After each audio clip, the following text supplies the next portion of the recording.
Hello, health champions. Today we're going to talk about the absolute worst advice that people get for high blood pressure.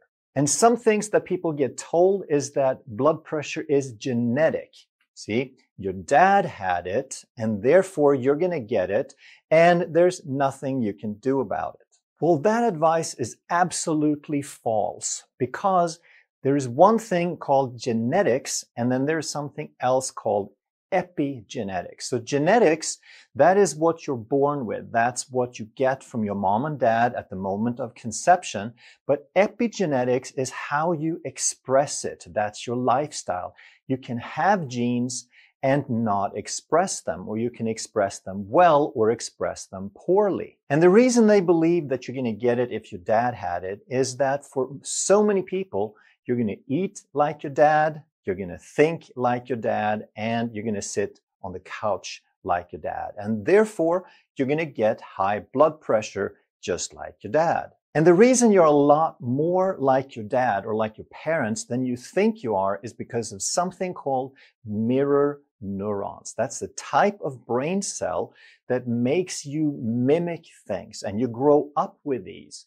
So that when you see something, you have a tendency to mimic, to imitate that. And this goes for posture and for the way you speak and for the way you move and so forth, but also for beliefs and responses in different situations. So by the time you're 2 years old, a lot of people state that your personality and these responses is about 98% determined already. And this is long before you actually have a conscious mind and really start thinking about things.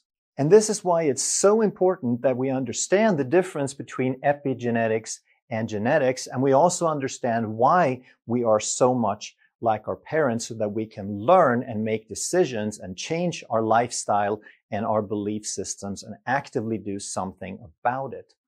But to claim that it's genetic and there's nothing you can do about it, that is very, very disempowering. And there's a lot of that going on in mainstream medicine.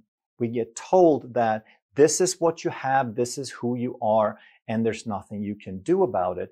And that's because they don't see many people change, so they believe that's how it is. But I want to let you know that if you were born, which you were if you're watching this, then your DNA is near perfect. Yes, there are genetic variations, there are differences between people, we have predispositions to different things, but for the most part, your genome is 99.99999% absolutely perfect, and most of your health issues or your health potential is determined by your lifestyle. Next, bad advice is just take this pill and then keep taking it for the rest of your life. And if this pill doesn't work, then I have many other pills that we can try. This is the essence of the medical model. This is how we do things in mainstream medicine. We have a symptom, we take a pill for it. If it doesn't work, we try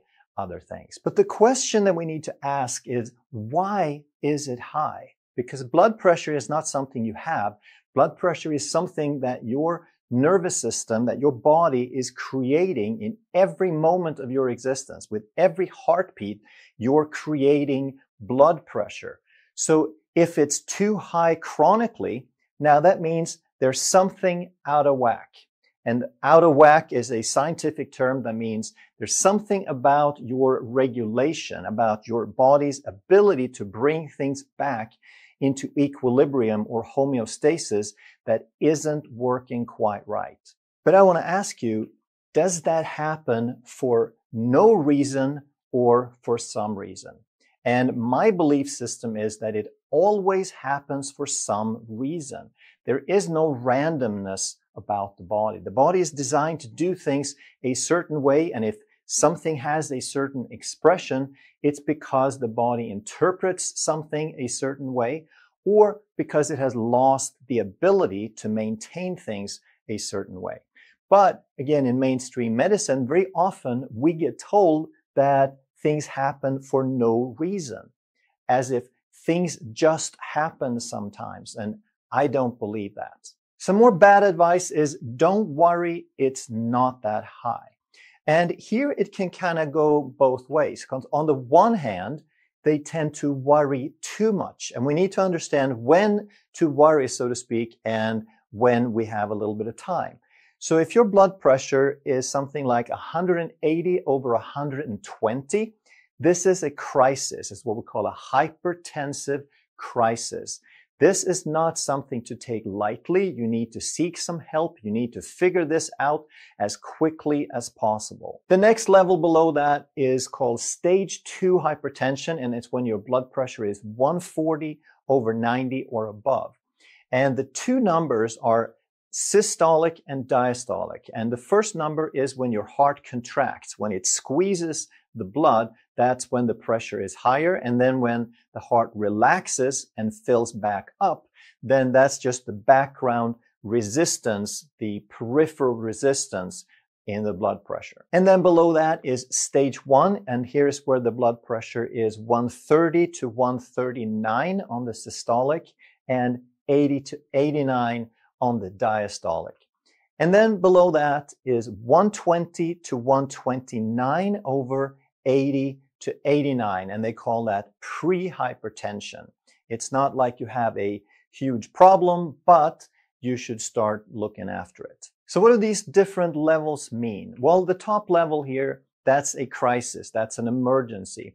And you want to think about this as in a car, if your pressure builds up too high, you could blow a gasket. And that's quite literally what could happen. If your blood pressure is this high for any length of time, then the sheer pressure and the friction in your nervous system can cause a stroke. It creates physical damage from all that pressure and friction. So if you can't bring that down within a couple of days, then you probably need to get on some medication until you can figure out what's going on there. The next level down I marked in yellow, and this is where you have very mild hypertension.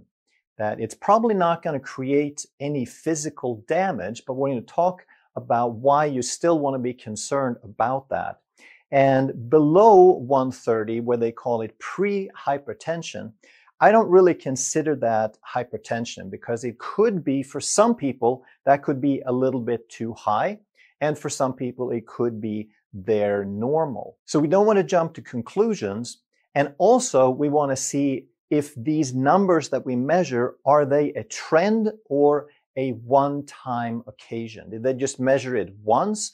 Or is this something that you've measured several times a day over a period of a week?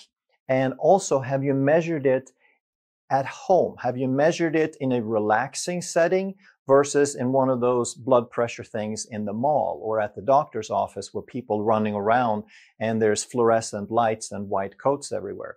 That can make a big difference. So don't think that you have high blood pressure just because you get a single reading that's too high. So on the one hand, I think there's a tendency to worry too much. And on the other hand, I think that we don't worry quite enough. And when I say worry, I don't mean that you should worry per se, because worrying in itself will raise blood pressure. What I mean is that we're not concerned enough about the right things.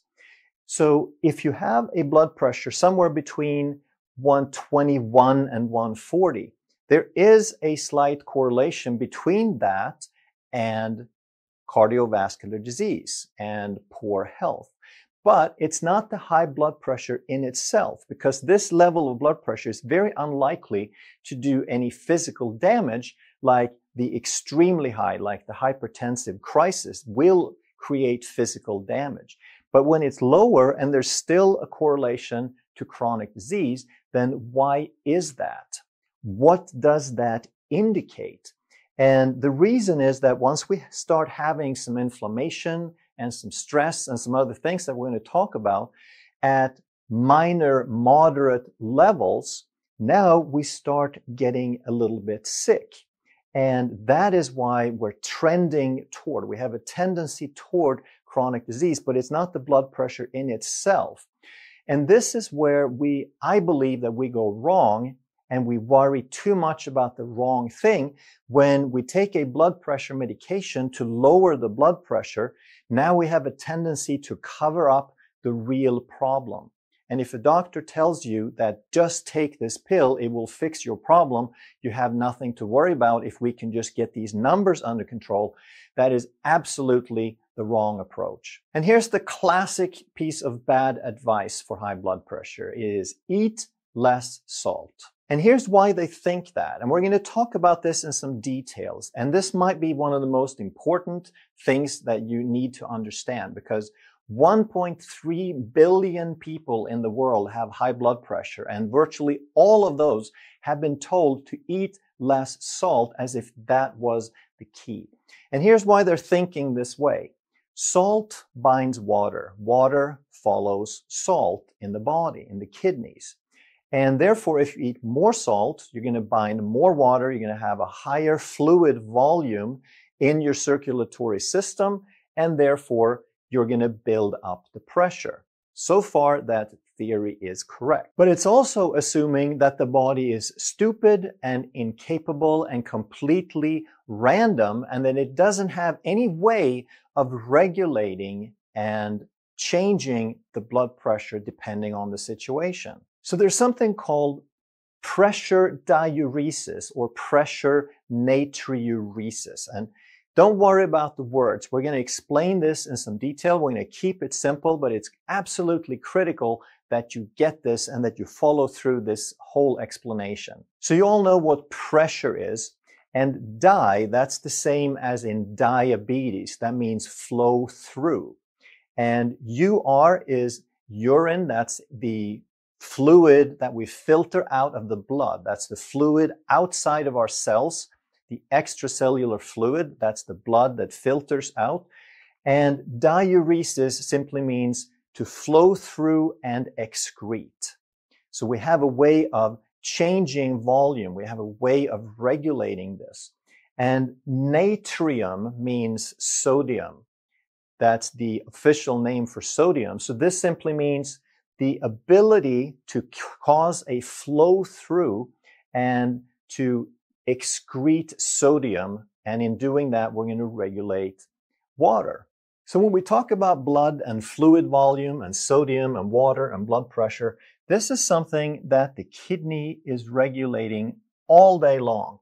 So here is one kidney, and then is some blood vessels, and we have fluid, we have blood flowing through the blood vessels. They get into the kidney, and we filter out fluid. And this fluid takes salt with it.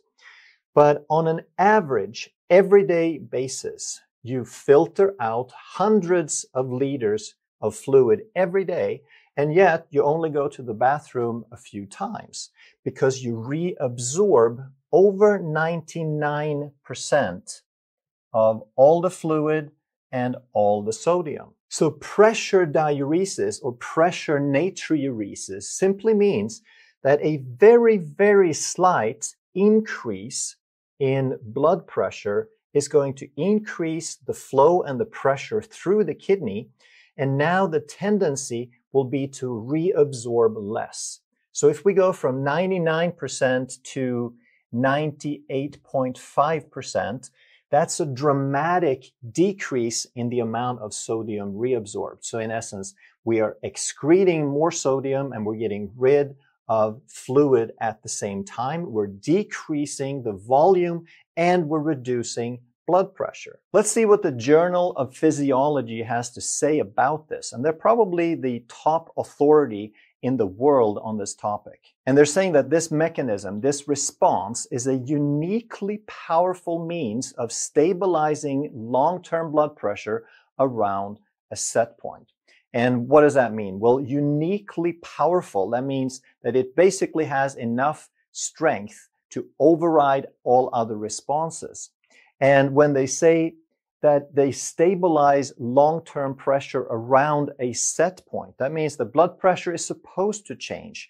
Like we said, it's changing every second of your existence. And depending on your situation, if you're lying down sleeping or if you're up and working or exercising, they're supposed to be different. But there is an average long-term set point, and the body has the ability to bring this back. And then they go on to say that any long-term deviation, any sustained deviation, meaning chronic high blood pressure, can only happen if we have an impairment of this regulating mechanism. So the mechanism is so powerful, it will get your blood pressure back to normal unless there are some factors that is impairing this mechanism, that is breaking this mechanism. So the body has a choice. It is always evaluating and making a decision whether to keep the blood pressure high based on the current circumstances, if they warrant a higher blood pressure, or to bring the blood pressure down if we are done with the reason that we needed high blood pressure. So here are the real causes why the body may be unable to regulate blood pressure the way it's supposed to. And there are two basic categories. One is metabolic and the other is neurologic. And in the metabolic category, we see things like insulin resistance. And if you've watched this channel before, you know that I talk a lot about insulin resistance, and it is because it is the number one contributor to all chronic disease, including high blood pressure. And insulin resistance is followed by sodium retention. We have an increase in ages, and I'll talk some more in a second. We have chronic long-term inflammation. We have oxidative stress. We have vascular dysfunction. We have decreased kidney dysfunction, chronic kidney disease. And we have an increase in the RAAS. And I'm going to talk about that in some detail, so don't worry about that abbreviation just yet. But here is the connection between these, that insulin resistance will cause increased sodium retention. So that directly is a mechanism that will impair the body's ability to regulate blood pressure. And insulin resistance will increase the ages, the chronic long-term inflammation, and oxidative stress. And ages are advanced glycation end products. So when you have insulin resistance, that means that your cells are resistant to the action of insulin. And insulin's job is to get blood sugar into the cell. And if the cell isn't responding to insulin, now your blood sugar goes up. And the far progressed stage of insulin resistance, of course, is type 2 diabetes. So insulin resistance will cause all three of these. And these are like inflammatory and toxic compounds. They're like rust. They wreak havoc in your vascular system. And then these in turn are going to create vascular dysfunction. Because they are so abrasive to the inside of your blood vessels, they create scarring and stiffening. And now if your blood vessels stiffen up, there is one more factor that will cause high blood pressure when your blood vessels won't yield, when they're not elastic. And that in turn is going to cause the kidney to signal improperly, plus it can cause direct kidney damage as well. And then all of these factors, when they're not working, they can cause an increase in the RAAS. And we're going to talk again more about that. And then we have the neurologic response. And again, this is on purpose for the times that we need more blood pressure.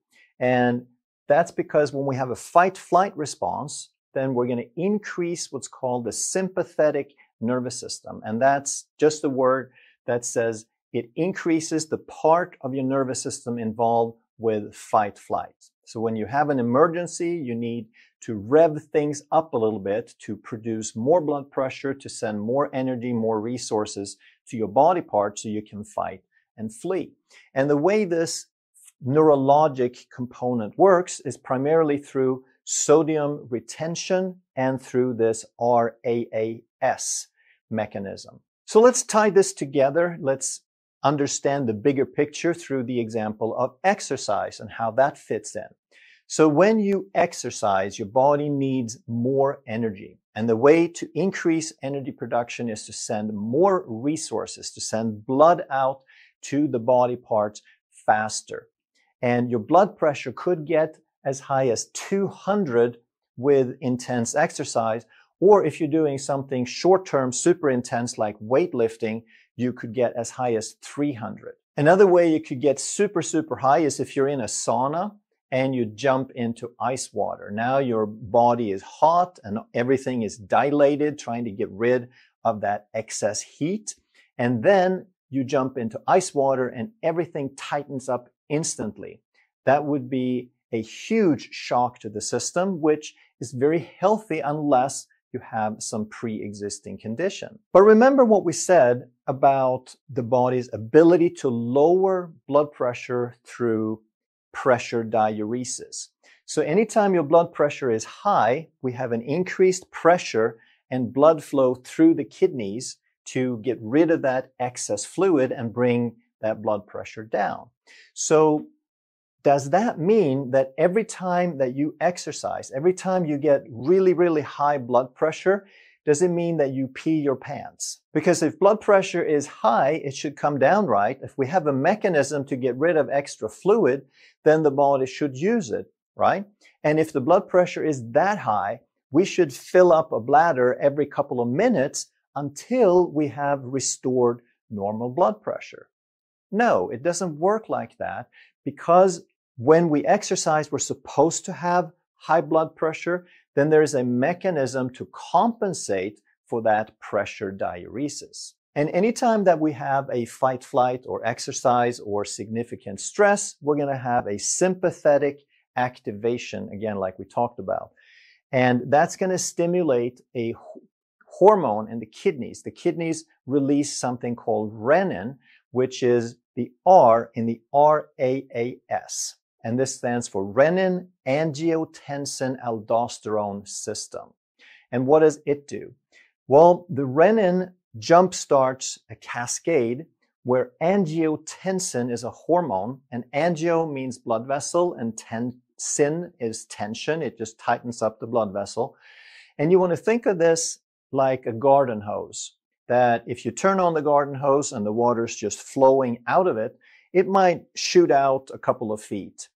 But then if you cover half of the opening with your thumb, you reduce the opening. That's constriction. That's the constriction of the area, similar to vasoconstriction. And now that water shoots out much further and much faster. So that's how the body increases blood flow, is with vasoconstriction, by narrowing the volume. But then there is the backup system to counterbalance this, and this is called aldosterone, and that's a hormone from the adrenal glands that retains more sodium. So the more aldosterone you make, the greater the percentage of sodium is retained. So if your blood pressure goes way, way up when you're exercising, during that time, the kidneys need to reabsorb more than 99% because you're pushing so much through the kidney. So this is how the two systems balance each other out.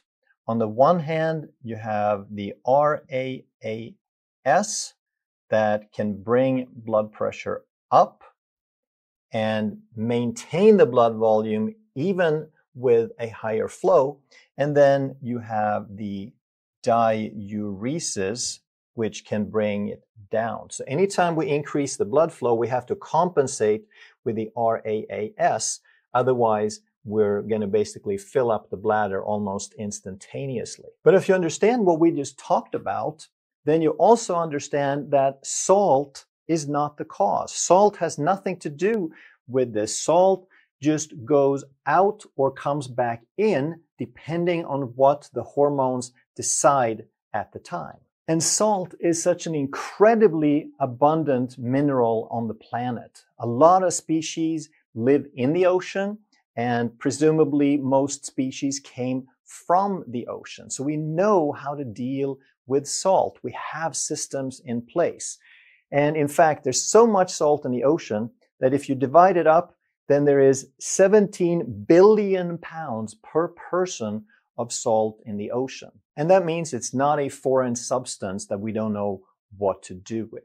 Now, here's what we need to understand, that if you already have a broken system, if you have a system that is already out of whack, that doesn't know how to regulate this, if you have insulin resistance, if you have kidney failure, if you don't have the mechanism to get rid of salt, now eating extra salt can make it worse.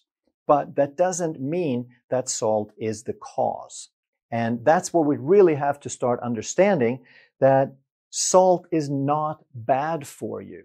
We've been told, and everyone who gets high blood pressure or has high blood pressure, they're told salt is bad for you. But it doesn't even stop there. People think that salt causes, that for some reason salt creates these flaws in the regulating system, that salt breaks your body somehow, and nothing could be further from the truth. And yet, sodium shows up on every so-called nutrition label there is, as if we need to be warned about it. So if you have severe insulin resistance, if you have kidney failure, if you're on dialysis, yes, reduce your sodium, control your sodium, talk to your doctor about what you need to do. But if you are healthy, salt is not going to give you high blood pressure, and it's not going to break your regulating mechanisms. And now, because it's so well established that stress can cause high blood pressure, your next piece of advice often is just avoid stress. But again, that is pretty useless advice unless you understand what that means, because it's not about avoiding the things in your environment, avoiding the events. You might be able to do that to a small degree, but we need to understand that it's not the event outside of you, it's your response to it that creates the stress response, because you have two different people experience the exact same thing, and for one person it just runs off like water on oil, and for another person it's devastating. So it's the response, it's how your nervous system is wired, and those things you can change. And we have chemical stresses, we have structural or mechanical stresses, and we have emotional stresses. And when we talk about stress, people usually just limit this to emotional. They say, I had a stressful event. Someone cut me off in traffic. I was angry. I was anxious, or so forth. But all of these different stresses matter equally, even though they'll be in different proportions for different people. So chemical stresses are things like blood sugar fluctuations. That's a huge stress. When your blood sugar alternates between being high and low, which you get from eating sugar and processed foods, every time it goes up, your body has to force it down. Every time it's down, you release a stress hormone called cortisol.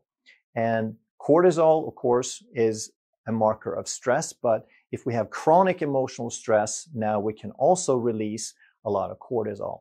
And then there's all the toxins that interfere with the body's regulation, that create inflammation or worse. So we have heavy metals, we have pesticides, we have artificial sweeteners, artificial colorings, artificial flavors, basically anything man-made that your ancestors 10,000 years ago didn't have, that we have made. And there's thousands and thousands and thousands of those.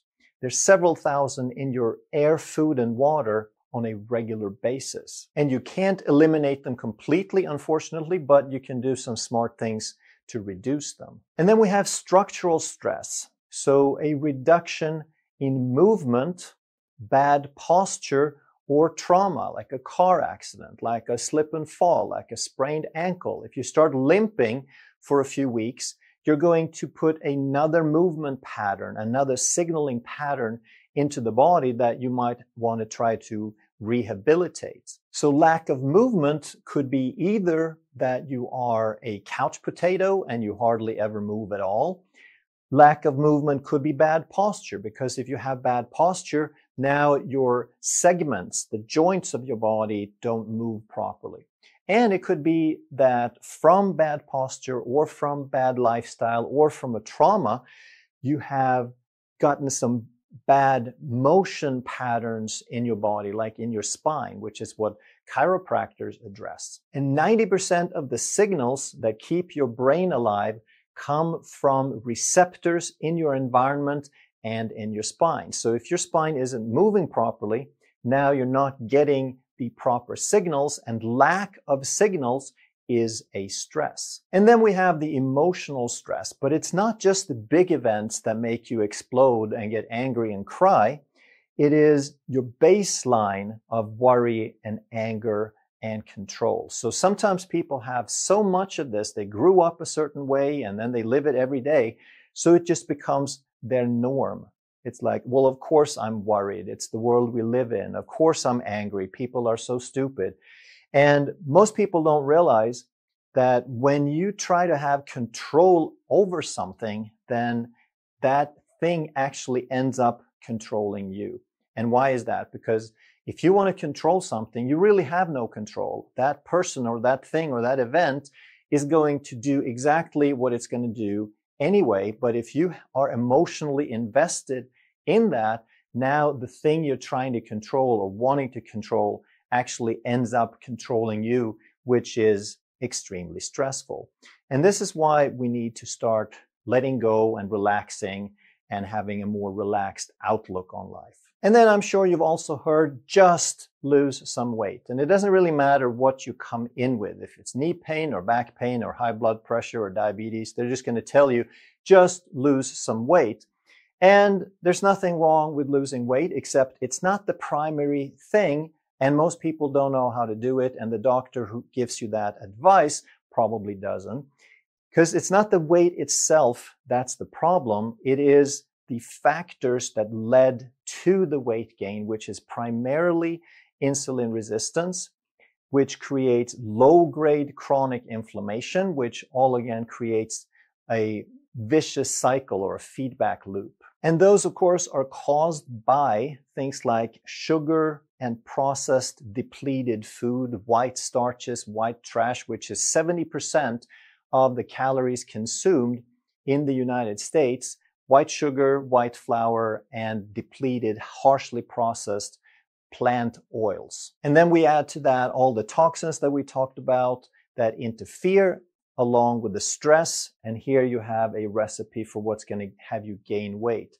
So it's not about just reducing calories. You have to get into a better lifestyle and address the chemical, structural, and emotional. And then to lose weight, they'll probably tell you to eat low fat. That'll help your blood pressure, I bet.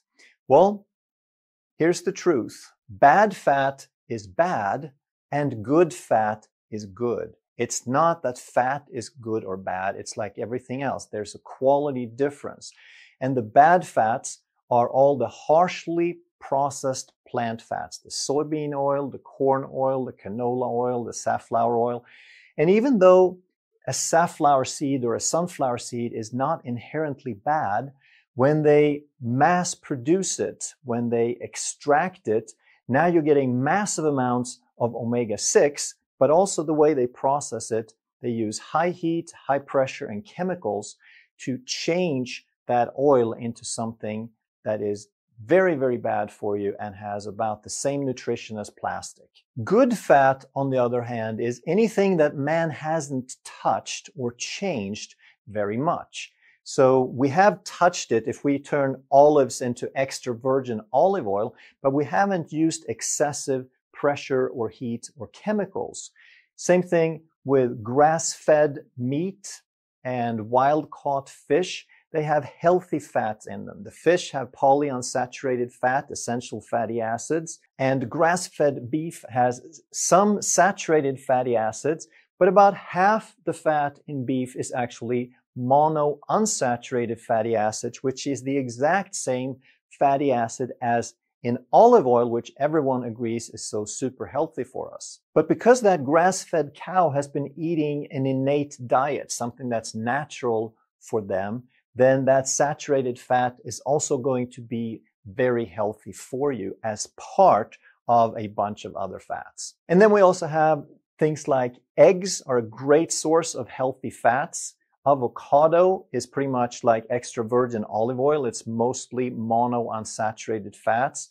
And nuts and seeds are going to have a blend of different fatty acids, but they're going to be protected inside the seeds and the nuts, unlike these harshly processed oils. So it's absolutely not the fat in itself or the amount of fats that's creating the problem.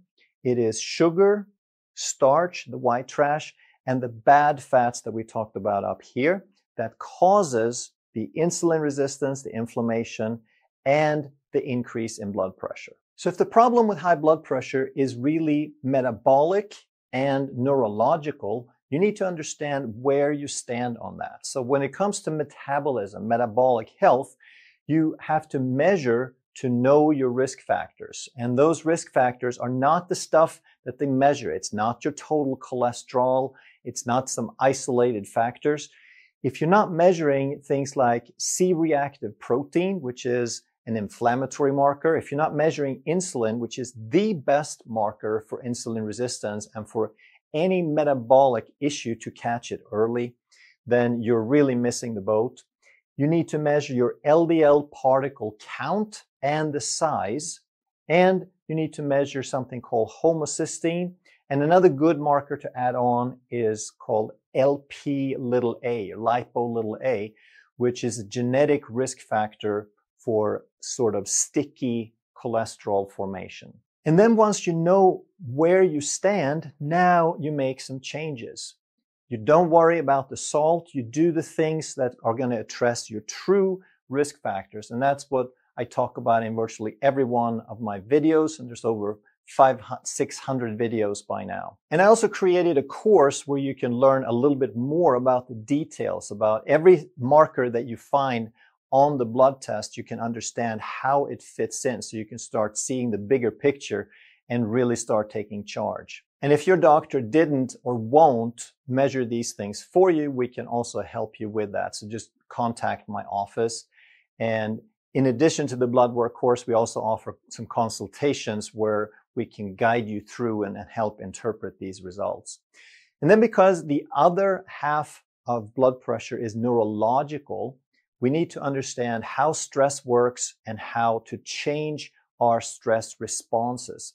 You can't change the world to any significant degree. It's going to be pretty much what it is, but you can change how your body responds. Your automated knee-jerk responses to it, you can change. And the way to do that is through breathing and through meditation.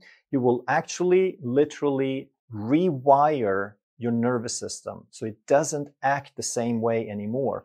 And we also have some tools that I use in the office called Brain Tap and Heart Math, because both breathing and meditation can be a little bit tricky, especially for beginners, to get consistent results and stay focused. So we have these tools that you can use to speed up those changes. And if you want to check those out, I'll put some information down below for you. If you enjoyed this video, you're going to love that one. And if you truly want to master health by understanding how the body really works, make sure you subscribe, hit that bell, and turn on all the notifications so you never miss a life-saving video.